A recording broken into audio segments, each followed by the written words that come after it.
आप सभी का आपके अपने चैनल मैथ्स विद ट्रेविलॉजी में आज हम कक्षा 8 विज्ञान पाठ नंबर है 7 इसका और नाम है पौधों और जानवरों का संरक्षण क्यों आवश्यक है, कैसे है, इसके क्वेश्चन आंसर किस प्रकार से इंपॉर्टेंट रहेंगे वो हम देखेंगे।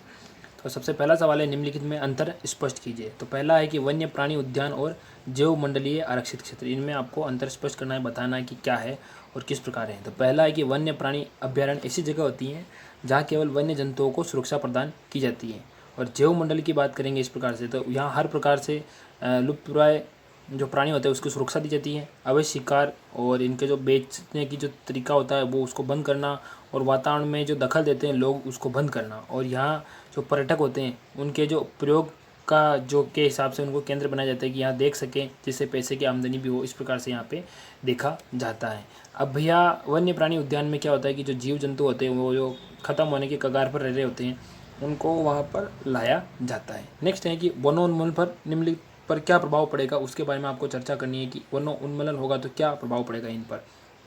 पहला है वन प्राणी पर क्या प्रभाव पड़ेगा। तो वनोन्मूलन का सबसे ज़्यादा प्रभाव वन प्राणियों पर इन पर पड़ता है। हर एक प्राणी एक दूसरे पर प्राणी पर निर्भर रहता है, और वनोन्मूलन की वजह से प्राणियों की संख्या में जो कटौती हो जाती है, यानी कि उनकी जो बढ़ोतरी हो रही होती है वो कम हो जाती है, प्राणियों की मृत्यु हो जाती है। और उच्च स्तरीय और उच्च कोशिकाएँ तंत्र वाले प्राणी, जो निचले स्तर वाले प्राणी होते हैं, उनको उन पर ऊपर निर्भर होते हैं। वे सभी पेड़ पौधों और अपने भोजन और जीवन यापन करने के लिए उन पर निर्भर होते हैं, जिनमें कमी हो जाएगी तो ये दिक्कत उनके यहाँ पैदा हो जाएगी। नेक्स्ट है पर्यावरण। तो पर्यावरण के बारे में, वनोन्मूलन पर्यावरण पर ही भारी प्रभाव डालता है। पेड़ पौधों की कटाई की वजह से जमीन ढीली पड़ जाती है तथा कार्बन डाइऑक्साइड की मात्रा वायुमंडल में बढ़ जाती है, जिसकी वजह से ग्रीन हाउस प्रभाव जो उत्पन्न हो जाता है। मिट्टी की जल धारण करने की क्षमता में कमी हो जाती है, जिससे बाढ़ वगैरह आ जाती है। परिणाम स्वरूप सारे जो वन हैं उसमें जो मृदा के गुण होते हैं, उनके पोषक तत्व होते हैं, वो उनमें कमी आ जाती है। नेक्स्ट है अगली पीढ़ी। तो अगली पीढ़ी में क्या प्रभाव पड़ेगा। वनोन्मूलन की वजह से आने वाली पीढ़ी पर बेहद बुरा असर पड़ेगा। ऑक्सीजन की मात्रा में कमी होने लग जाएगी, ग्रीन हाउस गैसें बढ़ जाएगी, जिससे वायुमंडल की जो गैसें हैं वो जहरीली हो जाएगी। परिणाम स्वरूप क्या होगा, वैश्विक तापमान बढ़ेगा, गर्माहट बढ़ जाएगी, और खान पान की जो उपलब्धता है वो उसमें कमी आ जाएगी। जमीन के उपजाऊपन में कमी आ जाएगी, जिससे भोजन पैदा करना मुश्किल हो जाएगा, और जितनी जनसंख्या उसके हिसाब से भोजन उपलब्ध नहीं हो पाएगा, बाढ़ आने लग जाएगी। तो इस प्रकार की जो समस्याएं हैं वो उत्पन्न हो जाएगी।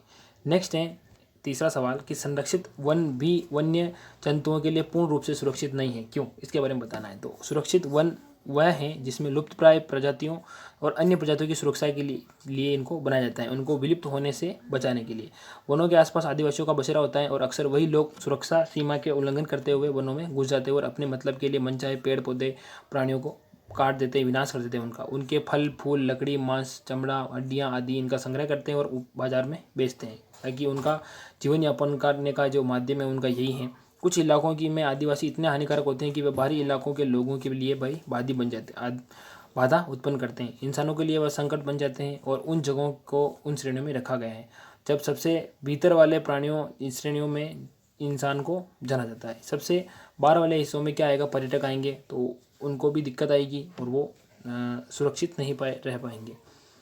तो ये तो इसके सारे क्वेश्चन। वीडियो पसंद आए तो वीडियो को लाइक करें, चैनल पर नए हैं तो सब्सक्राइब करें। हम मिलेंगे अगली वीडियो में, तब तक आप अपना ध्यान रखें। जय हिंद।